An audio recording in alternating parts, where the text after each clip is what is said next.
Hi everyone, hope you are well और आपकी तैयारी नेक्स्ट अपकमिंग एग्जाम की अच्छी चल रही होगी। इस वीडियो में हम एसबीआई पीओ मेंस की जो एग्ज़ाम हुई है उसकी question wise subject wise analysis करेंगे कि कौन सा क्वेश्चन किस सेक्शन में कितना नंबर का कैसे पूछा गया था।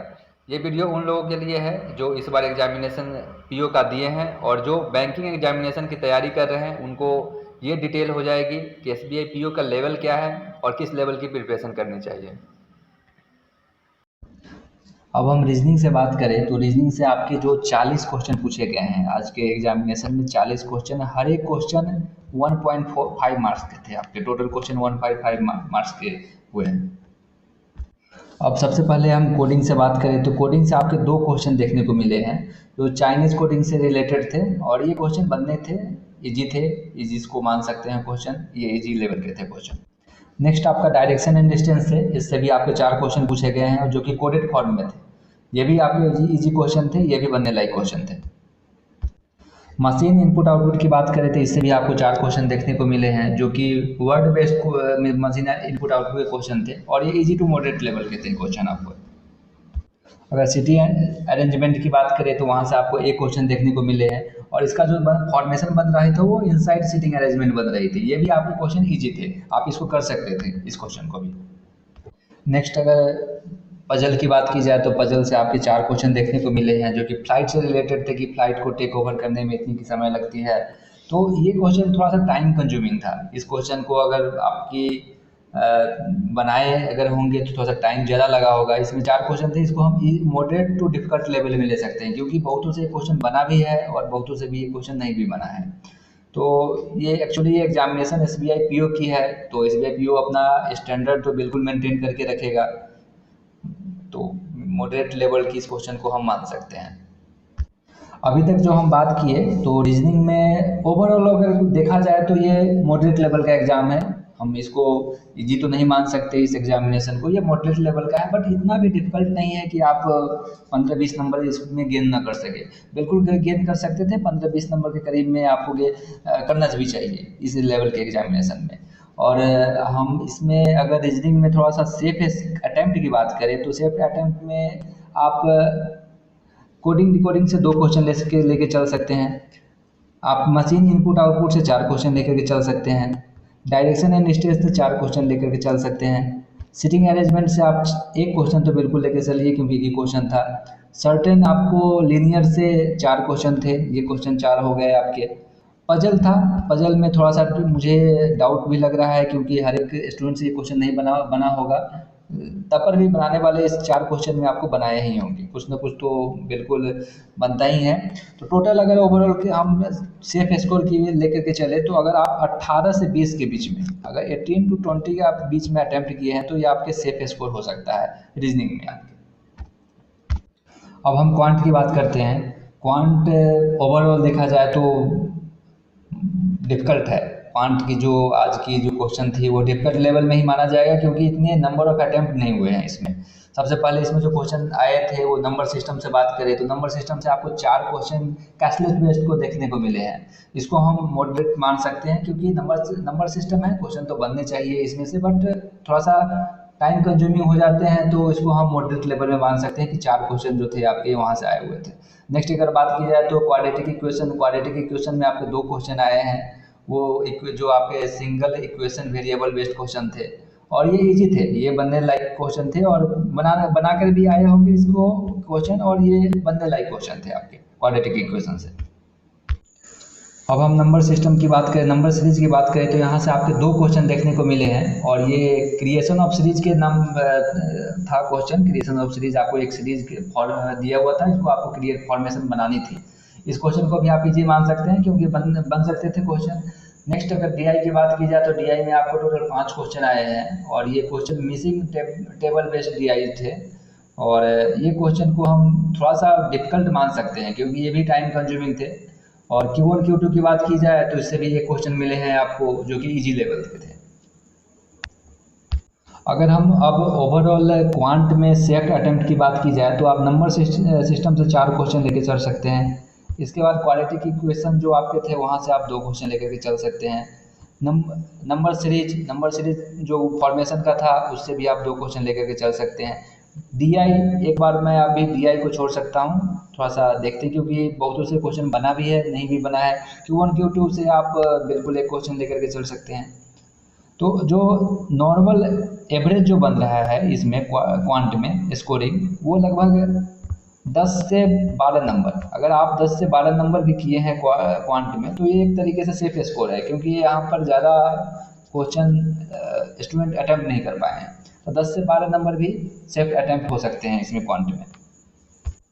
अब हम इंग्लिश की बात करते हैं, तो इंग्लिश में भी आपके जो क्वेश्चन थे वो इजी क्वेश्चन थे, क्योंकि इंग्लिश का क्वेश्चन पैटर्न भी ऐसा हर एक एग्जामिनेशन में होता है, क्योंकि ज़्यादा इसमें सिलेबस होते नहीं है। अगर आप एक बार तैयारी कर लेते हैं इंग्लिश की, तो हर एक एग्जामिनेशन में आप थोड़ा सा लेवल अप एंड डाउन करके उस एग्जामिनेशन में इंग्लिश अच्छा स्कोर गेन कर सकते हैं। तो अगर बात की जाए तो आरसी से टोटल आपके 2 क्वेश्चन पूछे गए हैं, जिसमें कि 2 सेट थे। आरसी से 2 सेट थे एक्चुअली, उसमें एक सेट में 8 क्वेश्चन और दूसरे सेट में 10 क्वेश्चन थे टोटल। ये जो क्वेश्चन आपके थे वो मॉडरेट लेवल के थे, क्योंकि आरसी में थोड़ा सा टाइम कंज्यूमिंग होता है, तो इसको हम मॉडरेट लेवल इसको ले सकते हैं। एक मेरे ख्याल से सोशल मीडिया हेट करके कुछ था, स्पीच का था, और दूसरा आपको फिगर बेस्ड ट्रू करके था, एक बन सकता था इस क्वेश्चन को, अगर आप आरसी की बात करें तो। नेक्स्ट अगर पाराजंबल की बात करें, तो इससे भी आपको 2 क्वेश्चन देखने को मिले हैं, और ये इजी थे, पाराजंबल इजी थे, आप वहाँ से इजीली इसको आप कर सकते थे कंप्लीट।